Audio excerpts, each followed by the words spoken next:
Fail होना सबसे आसान काम है और उस फेलियर से सीखना, अपनी गलतियों को एक्सेप्ट करना और उसकी रिस्पॉन्सिबिलिटी लेना, ये सबसे बड़ा और सबसे मुश्किल काम है। और ये काम बहुत कम लोग करते हैं और जो करते हैं वो सक्सेसफुल भी होते हैं। और आज की वीडियो इसी टॉपिक पर है कि किस तरह हम अपने फेलियर से अपनी लाइफ को चेंज कर सकते हैं। और अगर भागने का सोच रहे हो यहीं से कि चलो दूसरी वीडियो देखते हैं, तो थोड़ा सा सब्र रखो, शायद ये वीडियो आपकी सक्सेस के अंदर एक बहुत बड़ा रोल प्ले करे। आइए शुरू करते हैं आज की वीडियो को।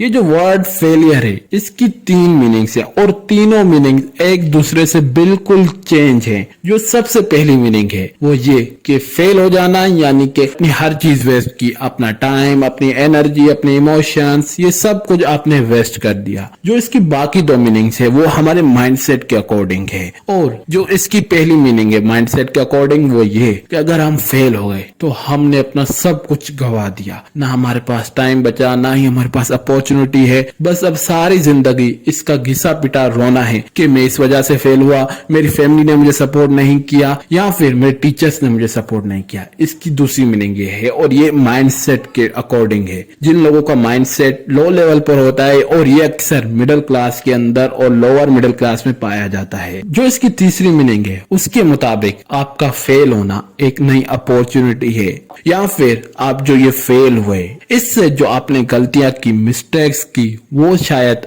आपकी हेल्प करे। जब आप अगली बार ट्राई करें तो आप वो गलतियां ना दोहराएं और आप शायद सक्सेसफुल हो जाएं। इसमें जो आपने सीखा वो आपको किसी और फील्ड में हेल्प कर सकता है। ये जो लास्ट वाली मीनिंग है ये अक्सर सक्सेसफुल लोगों में पाई जाती है या फिर उनके आसपास वाले एनवायरनमेंट में पाई जाती है। ये तीनों मीनिंग्स आपको पता चल गई कि फेलियर की क्या क्या मीनिंग्स है। अब मिसाल के तौर पर आप फेल हो रहे हो तो आपको क्या करना है? सबसे पहले उस फेलियर को देखना है, उसको एनालाइज करना है कि मुझसे कहां कहां पर गलतियां हुई, किस वजह से मैं फेल हुआ। ये तमाम चीजें आपको देखनी है और उसमें आपको देखना है कि मेरी क्या मिस्टेक्स हुई। उसके बाद मैं कहां पर अच्छा कर सकता था, मैंने क्या नहीं किया जिसकी वजह से मैं फेल हुआ। ये तमाम चीजें आपको देखनी है। उसके बाद उसकी पूरी रिस्पॉन्सिबिलिटी लेनी है, उसे एक्सेप्ट करना है। ये जो पॉइंट है ना, रिस्पॉन्सिबिलिटी लेना, ये 95% लोग अपनी फेलियर की रिस्पॉन्सिबिलिटी नहीं लेते।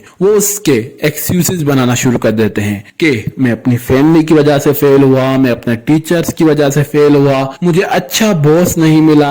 ये रीजंस बताना शुरू कर देते हैं और अपने फेलियर को कभी भी एक्सेप्ट नहीं करते, उसकी रिस्पॉन्सिबिलिटी नहीं लेते और इसी चक्कर में उनकी पूरी लाइफ गुजर जाती है। और फिर ये कंप्लेन करते रहते हैं कि मैं इनकी वजह से फेल हुआ, इनकी वजह से। ये जो कंप्लेनिंग है यानी कि एक्सक्यूजेस बनाना, ये आपको कभी भी सक्सेस के रास्ते पर नहीं ले जा सकती। अगर आपको सक्सेसफुल बनना है तो अपने फेलियर को एक्सेप्ट करें, उसकी पूरी रिस्पॉन्सिबिलिटी लें। जब आप रिस्पॉन्सिबिलिटी लेना शुरू करेंगे तो आप उससे सीखेंगे कि मुझसे क्या गलती हुई, मैं क्या बेहतर कर सकता था, क्या मैं सीख कर इसको दोबारा ट्राई कर सकता हूँ। जब आपके अंदर रिस्पॉन्सिबिलिटी वाला फैक्टर आना शुरू हो जाएगा तो आप सक्सेस की एक और सीढ़ी चढ़ेंगे और शायद यही सीढ़ी हो जो आप चढ़ने में बहुत टाइम लगा रहे हो। और ये जो रिस्पॉन्सिबिलिटी वाला फैक्टर है, ये द लॉ ऑफ सक्सेस में ऑथर भी बताते हैं कि रिस्पॉन्सिबिलिटी लेना कितना इंपॉर्टेंट है। द लॉ ऑफ सक्सेस में ऑथर सक्सेस के फंडास के बारे में बताते हैं, तो उसमें जो सबसे पहला फंडा होता है वो ये